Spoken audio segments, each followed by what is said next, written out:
Vamos a la Parashá Shabua, la porción semanal de la Torá. Hoy comenzamos un nuevo libro. La semana pasada terminamos Sefer Bereshit, el libro de Génesis, y hoy comenzamos con Sefer Shemot, Éxodo.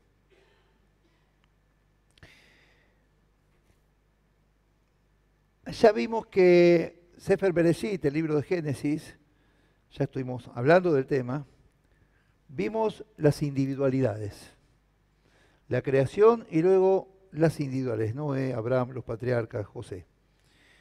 Y todo lo que le pasó a cada uno y lo que quiso cada uno para legarnos este camino. Pero hemos analizado a cada una de las personalidades. Y acá comenzamos un libro donde vamos a hablar de un pueblo. Ya no vamos a hablar de individualidades, si bien sobresale Moshe Rabbeinu por sobre todas las cosas, Moisés, ya vamos a hablar de un pueblo en formación. Dios arbitró las formas para que conozcamos a los que iban a legar esta fe en este Dios, y en los patriarcas, por lo menos sin haber visto milagros, sobre todo Abraham, sin haber visto nada, creyó, y ellos fueron los que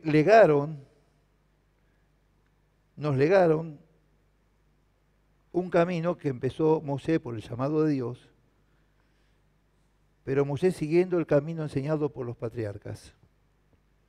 Y comenzamos Sefer Shemot, Éxodo, donde Dios está empezando a preparar su plan de liberación.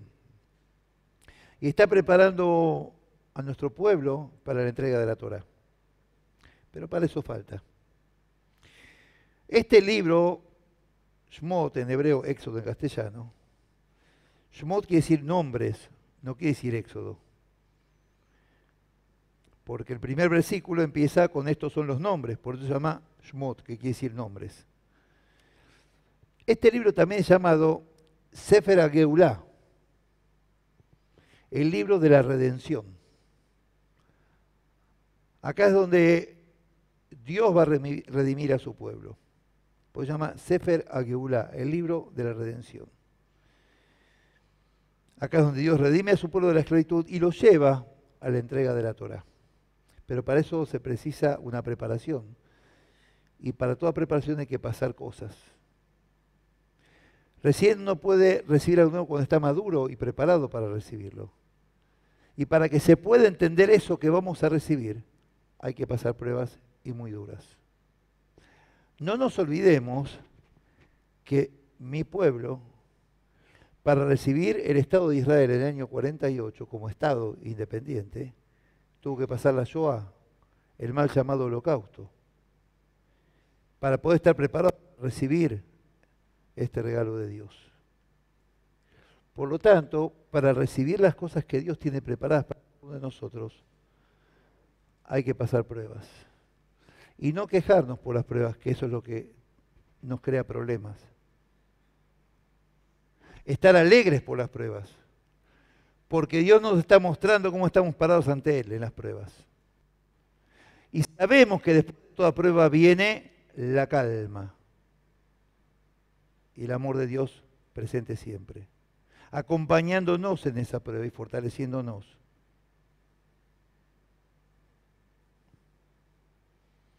Para recibir la Torá va a haber que pasar la esclavitud.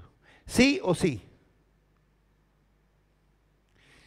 Para recibir al Señor tuvimos que pasar la esclavitud de nosotros mismos, de nuestras miserias, envidias, celos, egoísmos. Y en esas miserias pudimos conocer al Señor, en esas pruebas, cuando estábamos ahí abajo.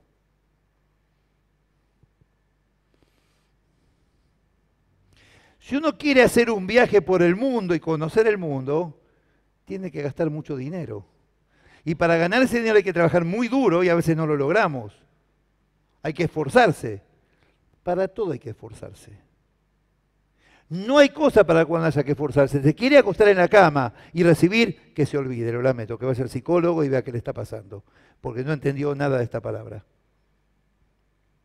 Así que en este camino que muchos hemos elegido caminar, Calentar sillas no nos sirve para nada y no nos ayuda para nada y no nos va a dejar ver lo que Dios tiene para nosotros. Hay que venir a recibir y venir a dar. Si me quedo acá y que los demás hagan, fenómeno, Dios tampoco va a hacer. No va a dejar ahí sentados. No, no sé quién es. Yo conozco a este que me sigue, conozco a este otro que busca cómo conocer más y cómo testificar a otros.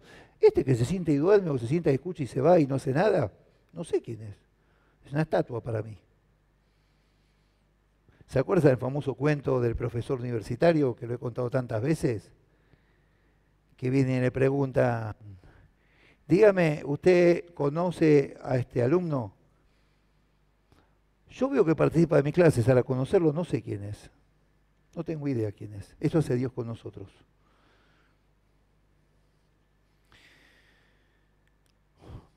Redime a su pueblo en este libro y lo lleva a la entrega de Torah. Y lo prepara para santificar la tierra. Es decir, después de la entrega, tenía que seguir caminando estos 40 años por el desierto. Era la única forma de poder recibir la tierra prometida, pasando pruebas. Y de la vieja generación, ¿cuántos pasaron la prueba? 1. Porque Caleb nació en el desierto. Josué vivió la esclavitud, pasó el desierto y entró a Eretz Israel. Caleb nació en el desierto, pero también pasó las pruebas porque no se contaminó. Nadie más. Salieron de Egipto 600.000, más lo que se reprodujeron en el camino. 2 entraron de la vieja generación.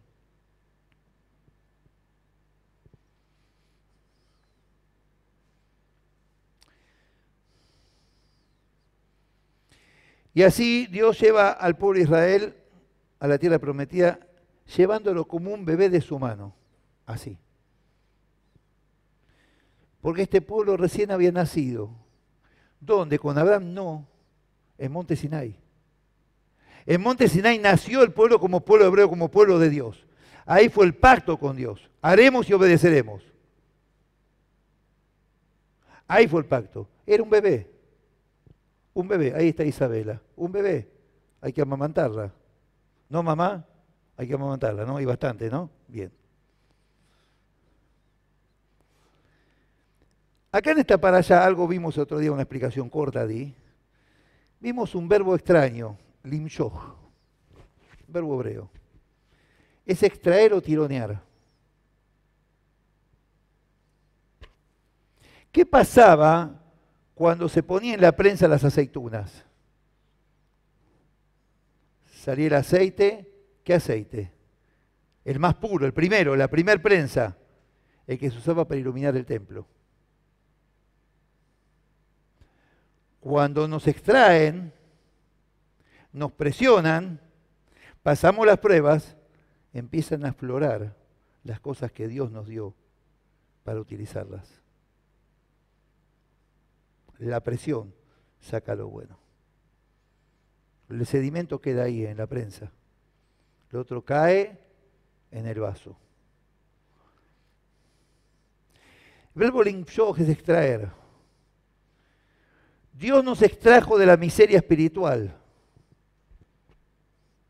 para que luego extraigamos todo lo que nos puso para servir al otro y ser herramienta de Él. ¿Para qué? Para usar estos dones para salvación de otros. Así lo hicieron nuestros ancestros espirituales con nosotros. Y así tenemos que hacerlo con los que nos continúan. Extraer lo mejor de nosotros, que es lo que nos regaló Dios. Lo otro, la basura, se la agregamos nosotros, por cuenta nuestra. Así de chicos traviesos que somos nomás. Y de esa forma compartir y participar en una carrera, en una maratón, contra el enemigo. Esto es una carrera porque los tiempos apremian y hay que correr para ganar más almas para el reino de Dios, porque se vienen los tiempos, se viene el Señor, y hay muchos que van a quedar afuera si no hacemos lo que tenemos que hacer. 1.8. Seguimos con el verbo limshoch, extraer. No se lo olviden. 1.8. Acá es clase de hebreo, de historia, de todo un poco. Y hoy es gratis, así que... Entre tanto se levantó sobre Egipto un nuevo rey que no conocía a Yosef y dijo a su pueblo. Ahí paramos un segundo. Algunos sostienen, algunos sabios, exégetas rabínicos, que este nuevo rey no asoció a Yosef con este pueblo. Yosef era un egipcio para él y no lo asoció con este pueblo. Algunos sostienen, pero la mayoría sostiene otra cosa y la historia dice otra cosa. Muchos ya lo conocen porque lo he explicado muchas veces. Había habido, cuando José llegó a ser un personaje importante en Misraim, Egipto, es porque había habido una invasión en Egipto de un pueblo que se autoproclamaron faraones. Se llamaron los Ixos. Eran descendientes de Eber, por lo tanto, también eran semitas. Eber también salió de Sem. Por lo tanto, también eran semitas. Y estos Ixos se llamaron los reyes pastores, porque también eran pastores como los hebreos. Acuérdense que los egipcios aborrecían a los pastores de ovejas, porque la oveja era un dios para los egipcios. Por eso no se sentaban a comer con los hebreos, porque era abominación. No porque odiaran a los hebreos, porque ellos comían oveja y para ellos la oveja era un dios, como en India la vaca. Estos Ixos se apoderan del poder y es de ahí el faraón que bendice a José, porque también era semita y también eran pastores de origen.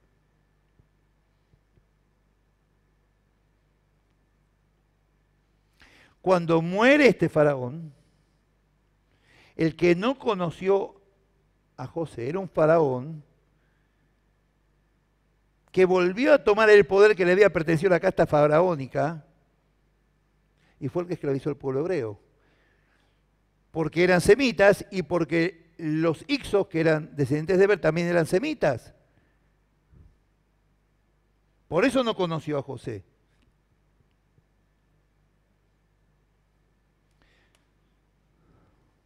(1:14). No se puede entender que se olviden de un personaje que bendijo a Egipto de esta manera. Era imposible.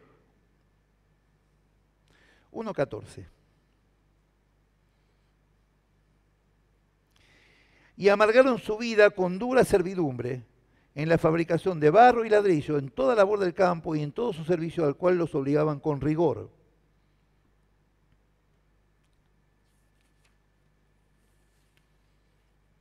¿Cuál era la intención de todo esto? La intención era torturar a este pueblo porque se reproducían mucho y era peligroso para ellos, los podían invadir.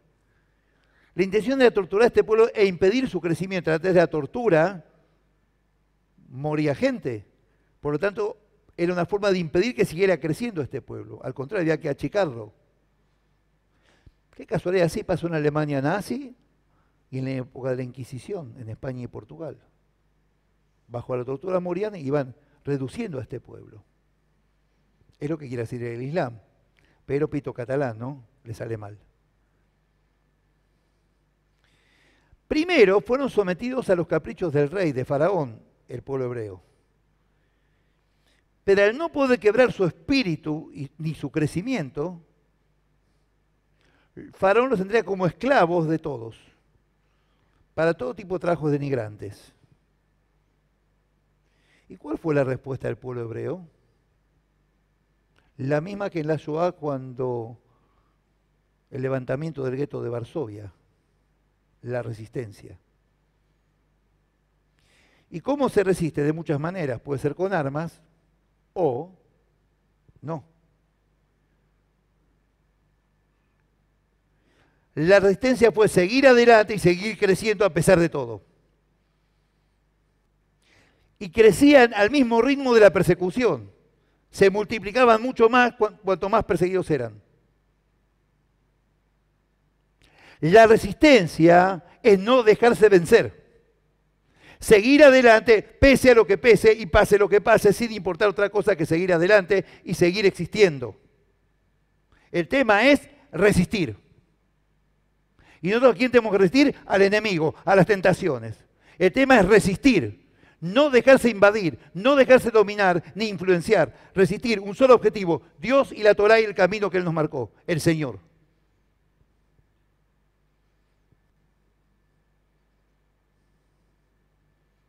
La única respuesta a la tiranía y a la esclavitud es la voluntad de ser y de existir a pesar de todo.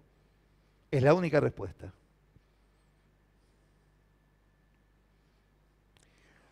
Por eso Faraón pensó en el exterminio de otra manera. Había una manera donde podía a lo mejor lograrlo. Y es impedir el nacimiento de los que se iban a resistir. Bien planificado, pero cometió un error. Se olvidó que el que decidía esto era Dios y no él. Y ahí le salió mal, ¿eh? Muy mal le salió. Por eso los pueblos que quieren terminar a mi pueblo no saben en dónde se meten. No saben. Fueron desapareciendo todos. Y van a desaparecer todos. Sin lugar. Magog y Magog va a llegar. Pero ¿en quién va a salir triunfante? Dios y su pueblo. Nadie más. Lo mismo hizo Herodes con el Señor. Matar a todos los chicos para evitar que surgiera el Rey de Reyes y Señor de Señores. Sin embargo, vino igual. Porque todo lo que Dios quiere, sucede. Se interponga quien se interponga, porque no se trata de un ejército armado, se trata de un ejército de ángeles. La lucha es espiritual, nunca militar. 1:17. Podemos seguir y el lunes brindamos todos juntos acá, ¿está bien? Bueno. De mi paga todo. Pero las parteras, 1:17, pero las parteras temieron a Dios y no hicieron como les mandó el rey de Egipto, sino que preservaron la vida a los niños. Ahí está. Preservaron la vida, no la muerte, las parteras. Egipcias, no hebreas. Y tenemos un Dios de qué nosotros? De vida. Por eso decimos cuando brindamos, como decimos, lejaim, por la vida.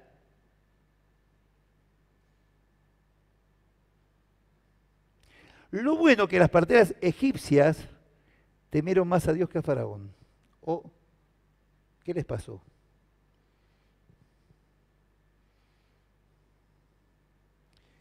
El temor a Dios es el conocimiento y la sabiduría del hombre. Las parteras daban vida y no muerte. Y esto hizo que se inclinaran a favor de la vida. Y eso es lo que representa a Dios, la vida.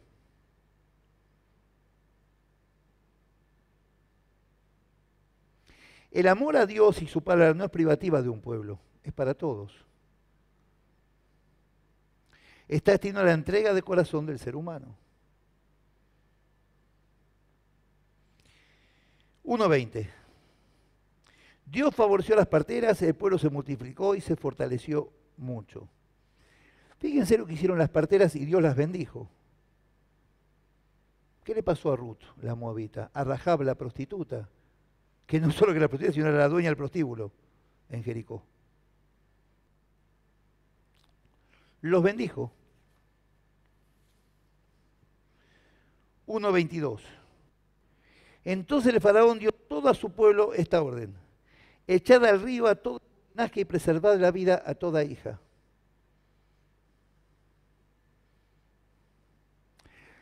Hay dos versiones en esta exégesis. Onkelos, un sabio del judaísmo, dijo que se refería a los niños hebreos exclusivamente, pero el Rambam Maimónides sostiene que era a todos los niños hebreos y egipcios. Está ahí, no se sabe. 2:3. Pero no pudiendo ocultarlo más tiempo, Yochebed, la madre de Moshe, tomó una canasta, la calafateó con asfalto y brea, colocó en ella al niño y la puso entre los juncos a la orilla del río.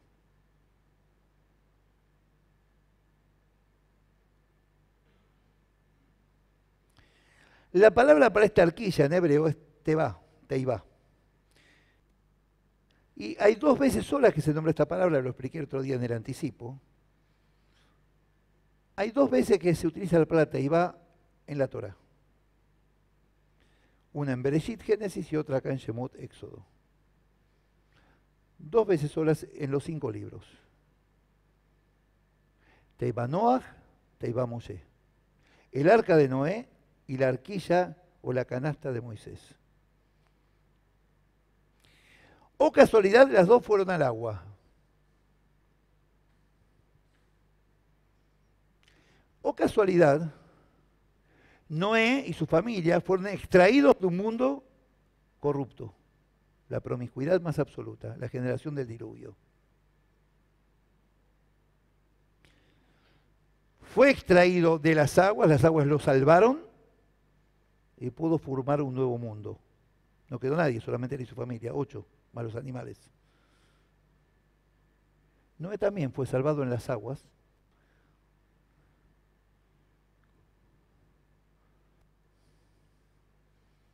Moshe viene del imshok, de extraer, fue extraído de las aguas, por eso su nombre.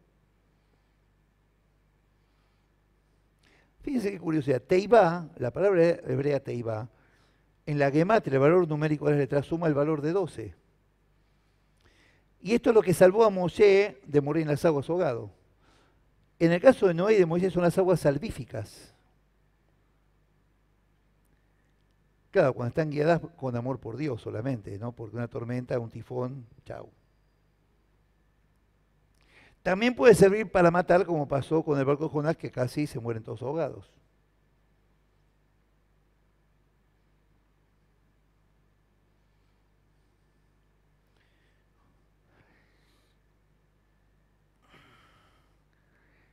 Este valor 12 que forma la palabra Teibá,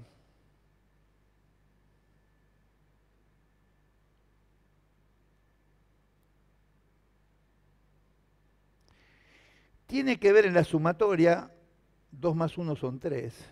Primero, 12 fueron las tribus que formaron el pueblo de Israel y que formaron lo que fue después el pueblo de Israel, estas 12 tribus. Y esto suma 3, que es la letra Gimel en hebreo, que forma la palabra Geulá. Geulá es redención.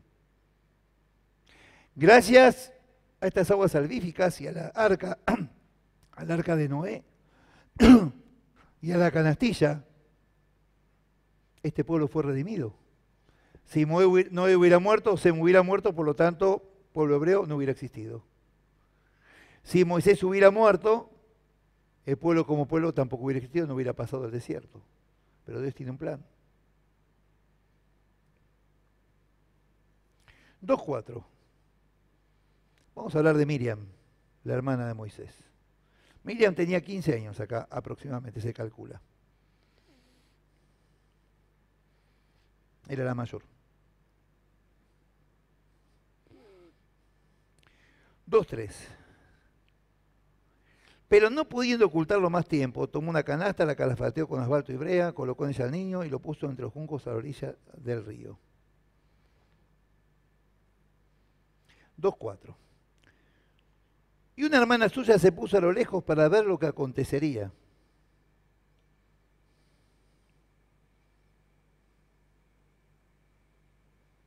¿Y qué es lo que fue a ver la hermana de Moisés, Miriam? ¿Qué es lo que fue a mirar? ¿Cómo se moría su hermano?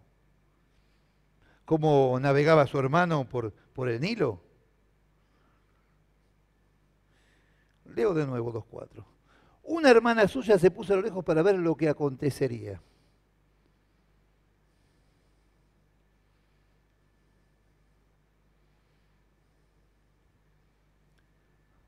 Estaba todo perdido ya. Los niños iban a morir, los varones. Ponerlo en algo una posibilidad que a lo mejor alguien se compadezca y se salve, a lo mejor no. Miriam fue a mirar a ver qué sucedería. Esto tiene que ver con el existir, con el seguir intentando, con el seguir adelante a pesar de todo. Acá lo que pasó es que Miriam dijo, a lo mejor algo surge, algo sucede, algo se puede hacer. Fue a mirar a ver qué posibilidades había de hacer algo, pensando qué puedo hacer. Fue a mirar a ver qué sucedía, a ver si aparecía algo. Si se queda en la casa, seguro que nada iba a pasar. No iba a saber qué le iba a pasar a su hermanito. Y Yochebed, su madre, tampoco. Ella fue a ver, a observar. Y fíjense qué pasó. Por eso siempre ante un problema, si nos metemos adentro y empezamos a llorar y a darnos lástima a nosotros mismos, nos perdemos la posibilidad de encontrar una salida. Si en vez de llorar y lamentarnos y ponernos en víctimas y buscar que nos tengan lástima, yo sé que ustedes no conocen eso, pero hay gente que sí le pasa en otros lados, ¿no es cierto? Si en vez de gastar energías y tiempo en ahogarnos en el dolor, que no es fácil, yo sé que no, todos hemos pasado dolores, nos ponemos a salir de esto y ponemos todo lo nuestro en seguir adelante de alguna manera y sobreponernos, algo va a surgir. Y acá sí surgió. Y siempre surge. Porque Dios siempre nos tira la soguita, a veces no la vemos y ahí estamos en problemas. Porque nos ahogamos en lo nuestro y no vemos las cosas que pueden aparecer. Porque Dios nos tira la soguita. Pero a veces nos encerramos tanto en nosotros que no la vemos. Estamos tan acostumbrados a sufrir que vamos a seguir sufriendo. Total, ya no hay solución. Siempre la hay en el camino del Señor. 2:6. Cuando la abrió, vio al niño que estaba llorando, llena de compasión, por exclamó, este es un niño de los hebreos. ¿Cómo lo sabía? Moshe le dijo, miren, ¿estoy circuncidado? No. Había ropas características. Bueno, la circuncisión era una posibilidad, por supuesto. Había ropas características de los hebreos diferentes a las de los egipcios. Nunca cambiaron sus ropajes. Nunca se vistieron como egipcios.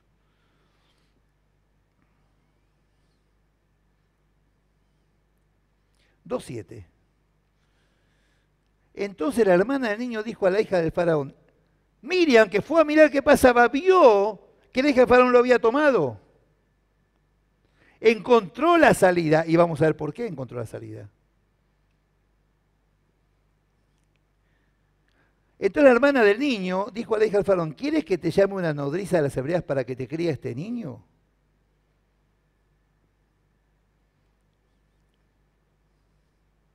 Los planes de Faraón de aniquilar a este pueblo están siendo frustrados. ¿Por quién? Por las mujeres. Muchachos, a ponerse las pilas, ¿eh?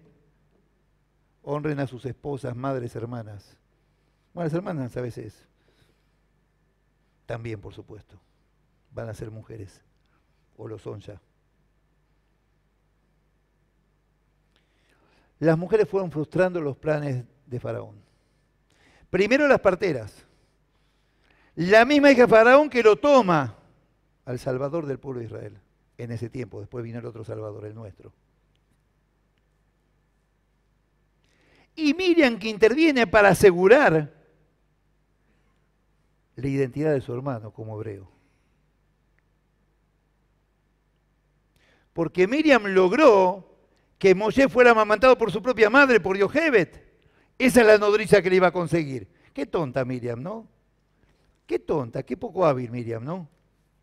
Pero fue Miriam la que decidió esto. Fue el Señor que vio las ganas de ella salir adelante y dijo, bendeciré el trabajo de tus manos. Hay que laburar y Dios va a bendecir. No esperemos sentados, porque no pasa nada, gente. Hay que hacer, hay que servir, hay que estudiar, hay que trabajar. Hay que servir. 2:8. Ve, respondió el jefe Faraón. La joven fue y llamó a la madre del niño, a su propia madre, lógico. 2:9. A la cual dijo la hija de Faraón, llévate este niño y críamelo, yo te lo pagaré. La mujer tomó el niño y lo crió. En definitiva, salvó a su hijo con permiso de Faraón, legalmente, no por abajo. No se escondió, no se escapó, nada. Al final crió a su propio hijo, lo amamantó, qué placer. cuando su hijo podía haber muerto como tantos otros chicos hebreos que murieron ahí. Buscando, Dios nos da la inteligencia y la sabiduría y los medios para salir de las situaciones, gente. Si lo hizo con ellos, ¿por qué no lo va a hacer con nosotros? ¿Por qué no? Pensar que no sería una falta de respeto a Dios. Siempre tenemos la solución. Que no la veamos es porque nos enceguecemos en el dolor, en vez de buscar a Dios en cada momento.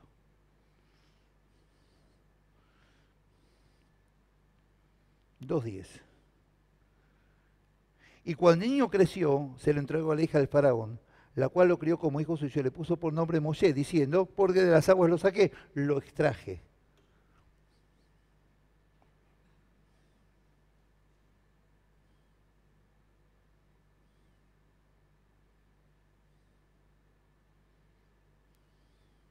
$2.25. Tengan en cuenta que gracias a las dos arcas, las Teibot, se salvó la continuidad del camino del pueblo hebreo. Hubo continuidad hasta hoy en día. 2.25. ¿Y por qué hubo continuidad? Continuidad. Porque hubo gente que no le importó seguir adelante a pesar de sus vidas. No le importó, fueron muertos, pero nos legaron el coraje y el valor.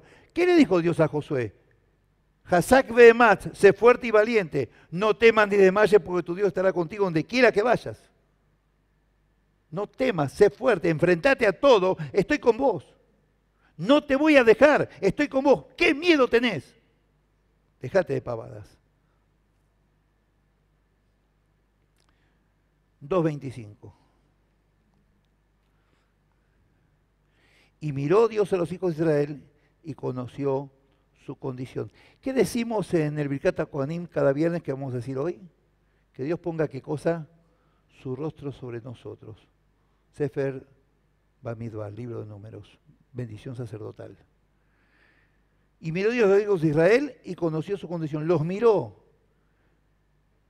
Sus hijos, nosotros. Claro que los miró. ¿Cómo nos mira si son de Él? Somos de Él. Nos mira. Dios nos libre de que dé vuelta a su cara y no nos quiera ver. Dios nos libre. 3.7. Falta menos de 5 horas. Dijo luego Hashem, bien he visto la aflicción de mi pueblo que está en Egipto, y he oído su clamor a causa de sus opresores, pues he conocido sus angustias. Bueno, ¿cómo se nos ocurre pensar que Él no va a conocer lo que nos pasa? ¿Cómo se nos puede ocurrir pensar que Él no sabe lo que nos pasa? Que tenemos que repetirle cada 10 minutos y bendecime y haz esto, necesito esto. Lo sabe, lo escuchó una vez ya es suficiente. He visto la aflicción de mi pueblo que está en Egipto y he oído su clamor a causa de sus opresores y he conocido sus angustias. Sé lo que están pasando. 3.8. Por eso he descendido. Él descendió, se humilló, dejó su trono. No como nosotros que a veces no queremos dejar nuestro lugarcito. Porque ¿para qué lo voy a mirar a este si mira es un ciruja?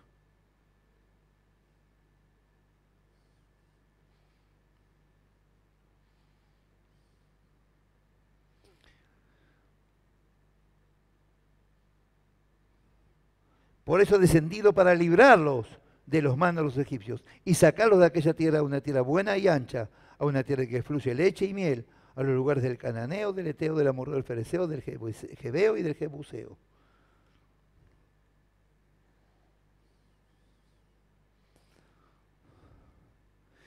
En Bereshit 46, 3 y 4, le dijo a Jacob, lo leímos hace poco, cuando iba a descender a Egipto a encontrarse con su hijo amado, con Yosef,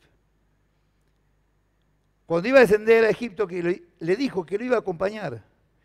Dios le dijo a Jacob que iba a ir con él, que él iba a descender con él, que no iba a ir solo, que lo iba a acompañar en el descenso. Los sabios de Israel dicen, a todo lugar donde a Israel llega en su exilio, la divinidad les acompaña. También en el exilio. La Shejina.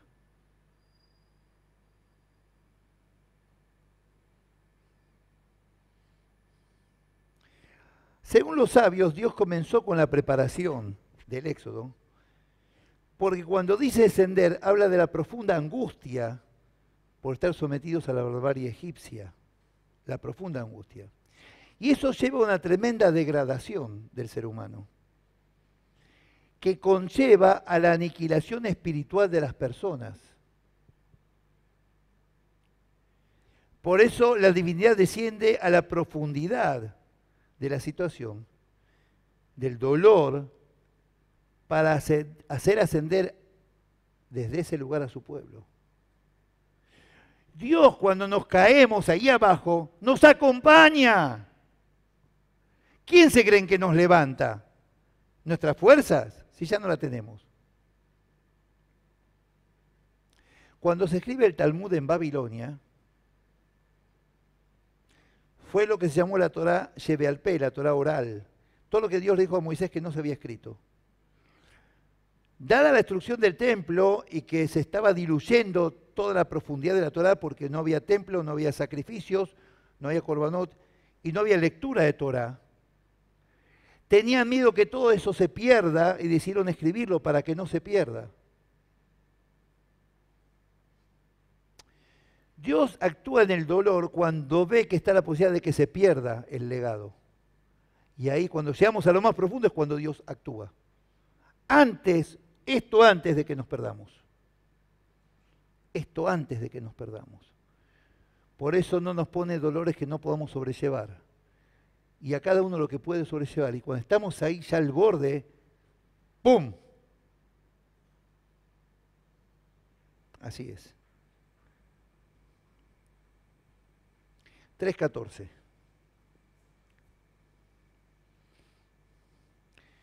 Respondió Dios a Moshe, yo soy el que soy, y añadió, así de a sus hijos de Israel, yo soy, me envió a vosotros. Bueno, es todo un temazo este. Nunca dijo eso. Ayer Eyé dijo, seré el que seré, nunca habló en presente.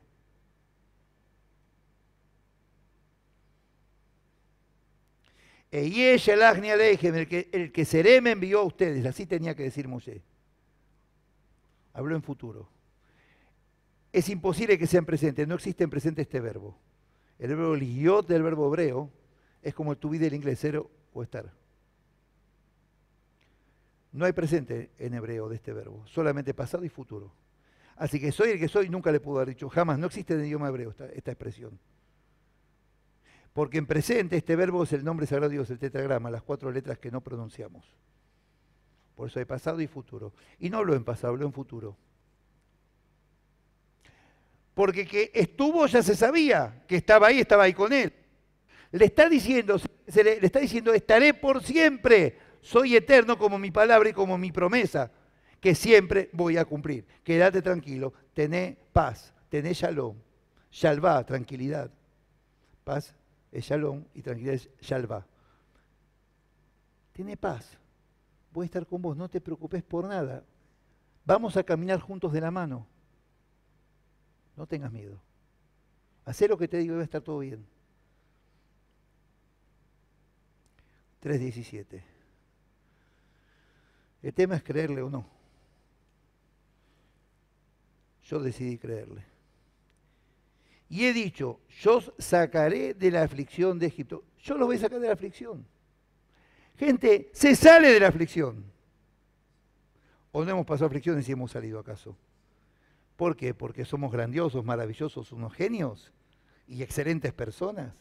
No, porque Dios nos amó. Por eso. Yo sacaré de la aflicción de Egipto a la tierra del Cananeo, del Eteo, del Amorreo, del Fereceo, del Ebeo, del Jebuseo, a una tierra que fluye leche y miel.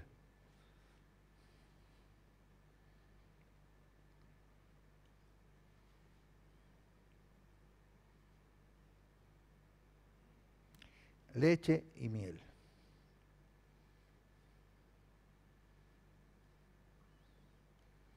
La leche tiene que ver con la provisión, con la abundancia. ¿Y la miel con qué?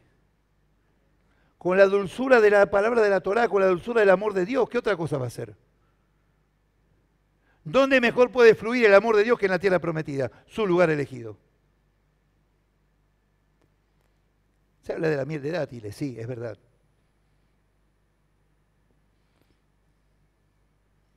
Yo los voy a sacar. Dejen de preocuparse, hagan lo que tengan que hacer. Yo los voy a sacar, créanme. No soy como ustedes, yo sí cumplo lo que prometo. Mi sí es sí en serio, no como el de ustedes. Eso nos dice. Vamos a Isaías. La consigna, perseverar. Oiga, eso dice el libro de los Hebreos, ¿no? El que persevera hasta el final, verá, estará conmigo allá, en el lugar que tengo para cada uno preparado, donde seremos iguales a mí, como hermanos. El que persevera. Existir es la consigna. Perseverar hasta el final. No bajar los brazos, no bajar la guardia, no dejarnos caer, no dejarnos influenciar, no contaminarnos. Seguir lo que tenemos que seguir como verdaderos hijos de Dios, como pueblo de Dios, como hermanos en la fe, juntos, unidos.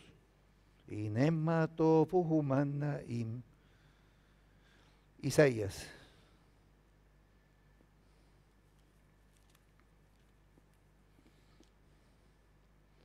(27:6). Días vendrán cuando Jacob echará raíces, florecerá y echará renuevos, Israel, y la faz del mundo llenará de fruto.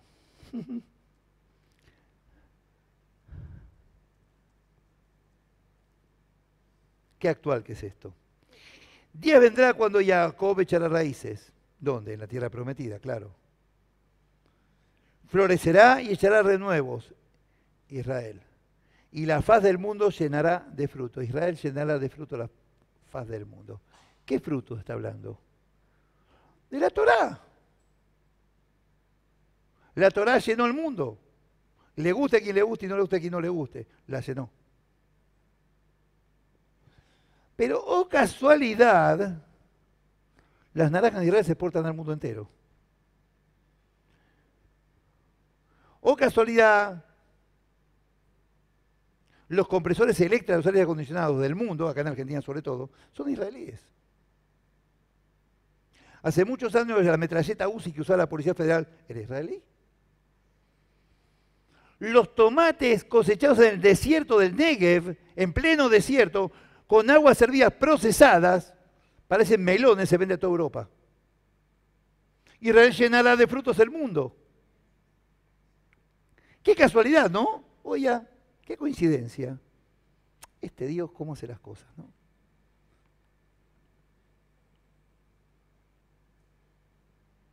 Y miren si llenó de fruto el mundo que el Señor nació allá. Y fructificó en el mundo. ¿En qué país del mundo no se conoce al Señor? No existe. Hasta la luna ya debe ser, ¿no?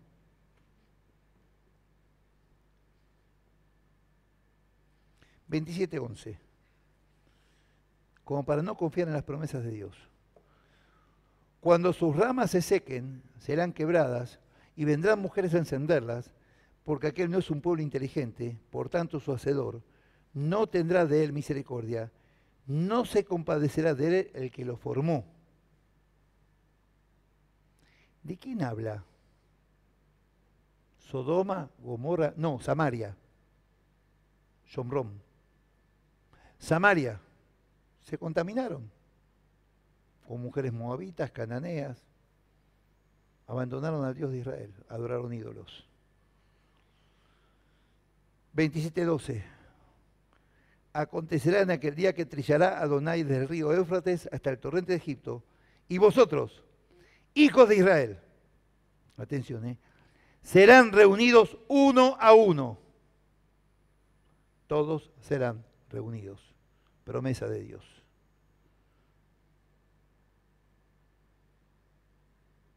27:13. Acontecerá también aquel día que se tocará con gran trompeta, Vendrán los que habían sido esparcidos en la tierra de Asiria y los que habían sido desterrados a Egipto, y adorarán a Adonai en el monte santo en Jerusalén. ¿Cuándo será eso? Cuando vuelva el Señor, claro está. Ya hoy en día en Israel hay gente de todas partes del mundo. Ustedes viajan a Israel, van a ver ropas de las más extrañas que se les pueda ocurrir, creencias de las más extrañas. Cuando yo hablo de los drusos, no los rusos, los drusos, drusim en hebreo, nadie sabe de qué estoy hablando. Es un pueblo muy extraño. Que los hombres son unos pantalones abombachados acá adentro, acá, así, abombachados así. Como bombacha de gaucho, pero acá, acordeonado acá, bien amplios, colgando. Tiene una religión de la que no hablan y no se les puede preguntar. Son muy hospitalarios, pero de su religión no se habla. Es privado. Sus templos, sus profetas. Tiene esos pantalones porque dice que al Mesías lo va a parir un hombre. Por eso tiene los pantalones así. Por si un hombre pare al Mesías en algún momento. Para que tenga donde caer. No se rían. Son muy serios. Toman más mate que nosotros. Aman el mate. Son los drusos. Hay muchos acá en Argentina. De acá llevaron la yerba mate para allá. Vienen de Siria. Son muy hospitalarios. ¿Quién sabe de los drusos? Nadie. Van a ver comidas de las más raras y las lenguas más extrañas y se locura en cualquier parte de Israel que vayan. De todo el mundo vienen. Es un país formado con gente de todos los países del mundo. Judíos de los países árabes, de los países orientales. Se descubrieron comunidades chinas, judías, en China, en Japón, en la selva peruana. Fueron rabinos del desierto y era cierto. En la India hay sinagogas de gente africana. Se supone que son de los falayas, descendientes de Salomón y reina de Saba. Los judíos falayas son azules de oscuros. Hablan perfecto hebreo. Son judíos. Etíopes. De todos lados. Conviví con ellos. Los conozco muy bien.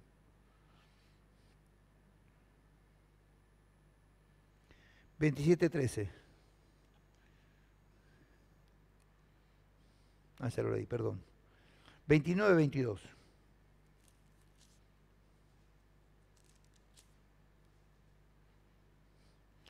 Por tanto, Adonai, que redimió a Abraham, dice así a la casa de Jacob. Jacob es Israel, ¿se acuerdan, no? También Yeshurún. No será ahora avergonzado Jacob, ni su rostro empalidecerá. 23, porque verá a sus hijos, que al considerar la obra de mis manos en medio de ellos, santificarán mi nombre, santificarán el santo de Jacob y temerán al Dios de Israel.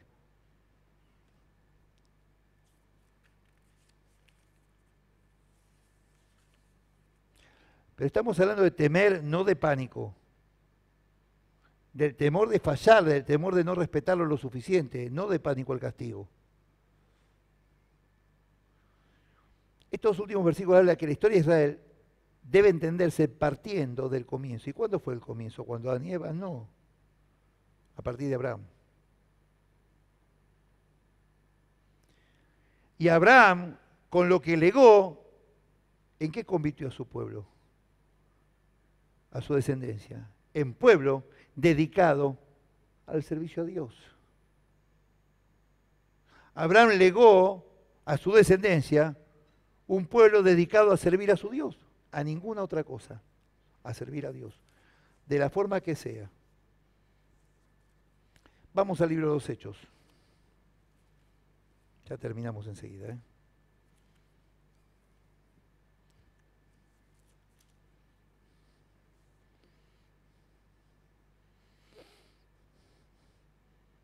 Arresto, defensa y muerte de Esteban. 6:14. Pues le hemos oído decir que ese Yeshua de Nazaret destruirá este lugar y cambiará las costumbres que nos transmitió Moshe. Eso decían los saduceos a Esteban. Lo mismo le decían al Señor, lo acusaban de lo mismo. Qué casualidad.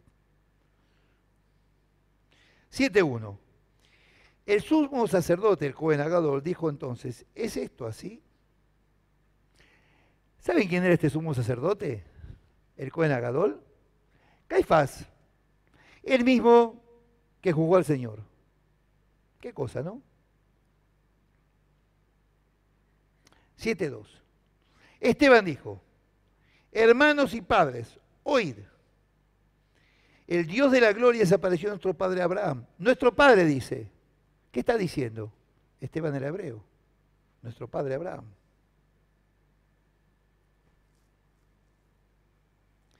Cuando aún estaba en Mesopotamia, antes que viniera en Harán, Dios se apareció a Abraham, lo cual es cierto. Lo que quería Esteban mostrarles en el juicio, él no se defendió, en lo más mínimo. Él los puso en evidencia, no se defendió. Él se defendió poniéndolos en evidencia, mostrándoles que no cumplían la ley de Dios ni de los profetas, que cumplían la ley de ellos. Porque ellos idolatraban a Moisés. Entonces las leyes eran las de Moisés. En ningún momento hablaban de las leyes de Dios. Por eso apalearon a los profetas, porque les mostraban sus miserias. Y Esteban empezó a recordar la historia de Abraham y de Moisés en Egipto. Eso fue su arma. Pero no para defenderse y salvarse él, para mostrarles sus miserias y que no tenían nada que ver con Dios, que estaban haciendo su negocio nada más. Es el mismo método que usaba el Señor, los ponía en evidencia, los enfrentaba.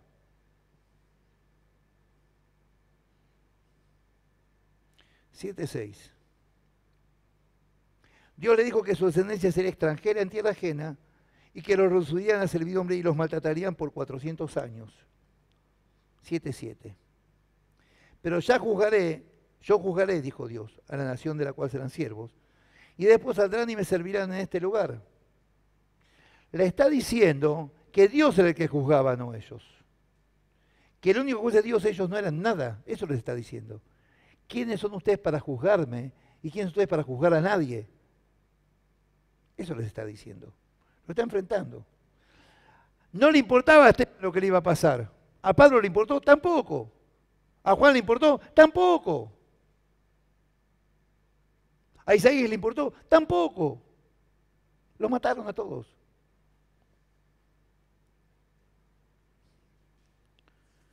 7:7. Pero yo juzgaré, dijo Dios, a la nación de la cual serán siervos, y después saldrán y me servirán en este lugar. Es decir, que cuando iban a salir de Egipto, tenían que servirlo a Dios, como corresponde. Es decir, que cuando salimos de la miseria en la que estábamos, cuando el Señor nos sacó, teníamos que empezar a servirlo en serio, no de palabra, no a calentar sillas, a servirlo de verdad. Sí, sí, no, no, punto. Yo los llamé para que me sirvan y que se sirvan entre ustedes, no para ser servidos. No sé si queda claro.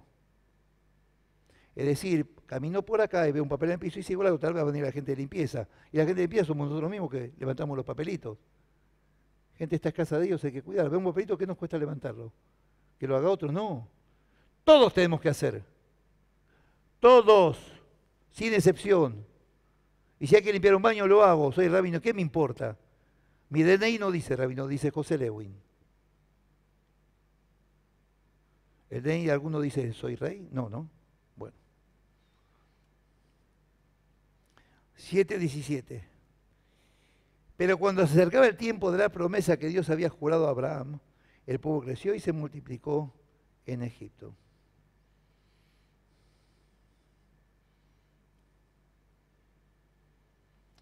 Cuando se acercaba el tiempo de la promesa, el pueblo creció y se multiplicó. Esto está contando Bernabé. Y esto pasó. Por lo tanto, cuando se llegue el tiempo de la promesa de la segunda venida del Señor, el pueblo creció y se multiplicó. Es decir, vamos a ser prosperados. Ya lo somos porque tenemos prosperidad de bendiciones. Nos bendice todo el tiempo, nos cuida todo el tiempo. Es el que no duerme ni descansa para que durmamos y descansemos nosotros. El que vela nuestros sueños. Gente, cierro para que no se preocupen que no voy a seguir leyendo más nada. ¿Cuál es el cierre de todo esto? Luchar, no con palos, con esto, con el corazón entregado. Seguir y seguir, no dejarnos vencer. Seguir, Él está al lado nuestro, vamos, vamos, vamos. Y no se cansa. ¿Quiénes somos para decirle no sigo? ¿Quiénes creemos que somos? No tenemos derecho a decirle no sigo cuando Él se entregó por nosotros. Pasó lo que pasó para que estemos bien, no para que bajemos la guardia. Que el Señor los bendiga.